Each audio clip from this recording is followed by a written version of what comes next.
Hi everyone, welcome back. Or better yet, I'm back because it's been a while since I had a sharing and I am able to do so because I'm finally well. So our topic for today is actually very relatable. I'm sure a lot of you can relate to this, and it's about envy, inggit. Envy is, by the way, one of the seven deadly sins.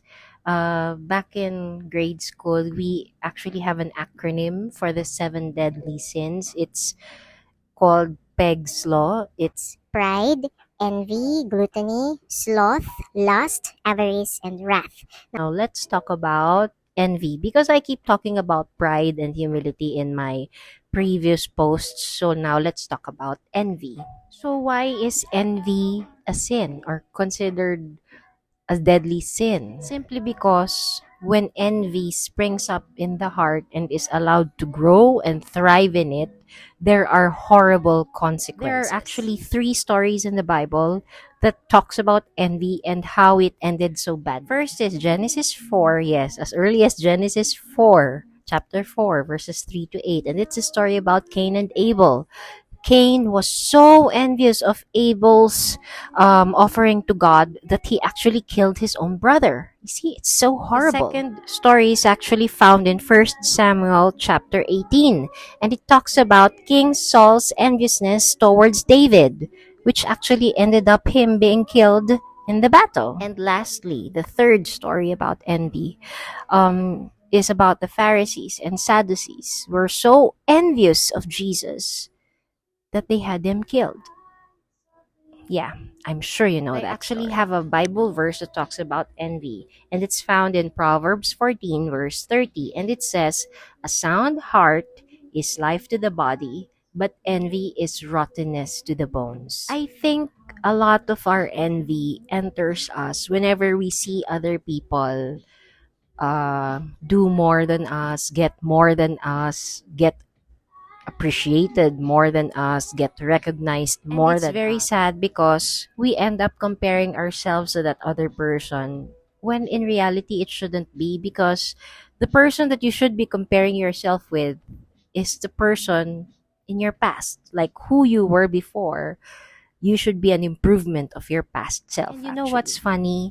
The person being envied about has no clue, has no idea what he or she has done to you to be receiving that galit, that anger, that hatred that you have towards them. It's disappointing because you get angry because of the person that she is or he is. For just being him, for just being her, you're getting angry at that. And if that person did something to you, tell that person so that the person can actually apologize and make amends. When in fact, walang ka-idea-idea yung taong yon na gano'n na pala yung nararamdaman mo. And you know, the worst thing is that you'll be telling other people about this person and tell that, look at her, sobrang feeling niya, sobrang kala mo kung sino siya, sobrang grabe. You know, things like that na yung taong yon wala siyang ka-idea-idea at all. Ang tendency, yung ibang tao na wala naman silang envy na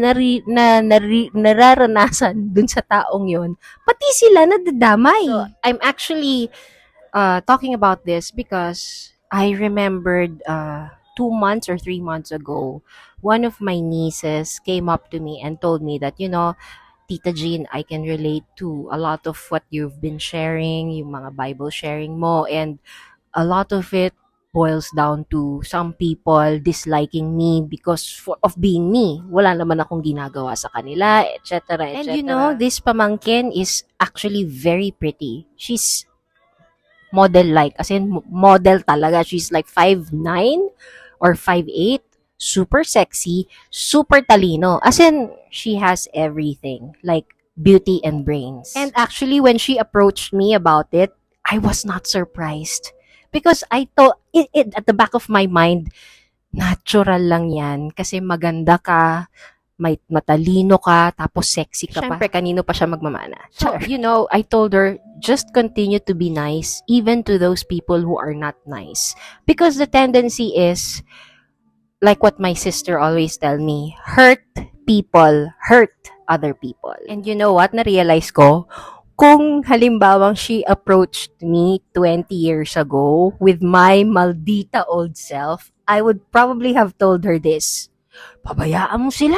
Magpaganda ka lalo. Sadyain mo pa lalo na sobrang galing mo at sobrang talino mo. Mamatay sila sa inggit.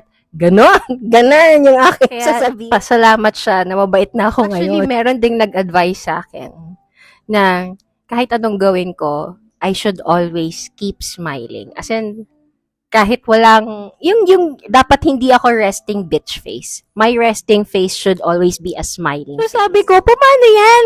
Kapag magpupupa ako, kailangan nakangiti pa rin ako. Kahit na nasasaktan ako, kailangan nakangiti pa rin ako. But, syempre, joke na lang yan, no? But, the moral of the story is that the person who told me that knows my heart and of course knows that other people will be envious of me, and that's why I should be extra nice and extra approachable. So ako, meron akong tip para mabawasan yung inggit or envy.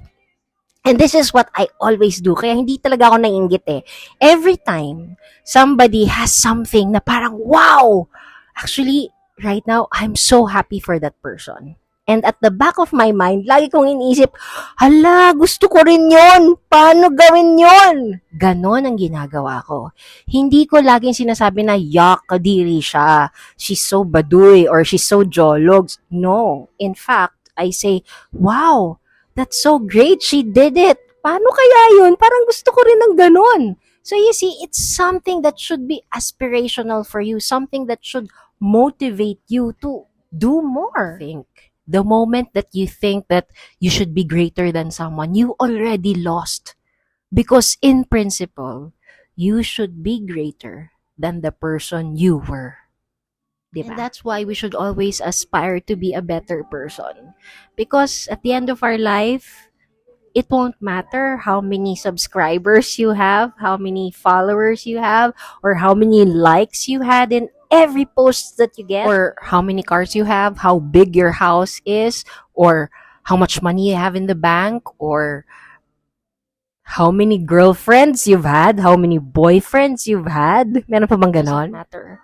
What matters is how you treat others, how you react to problems, and how you actually treat yourself. I think the most important thing is how peaceful your heart is. Thank you so much for watching, and I hope to see you again next time. Bye!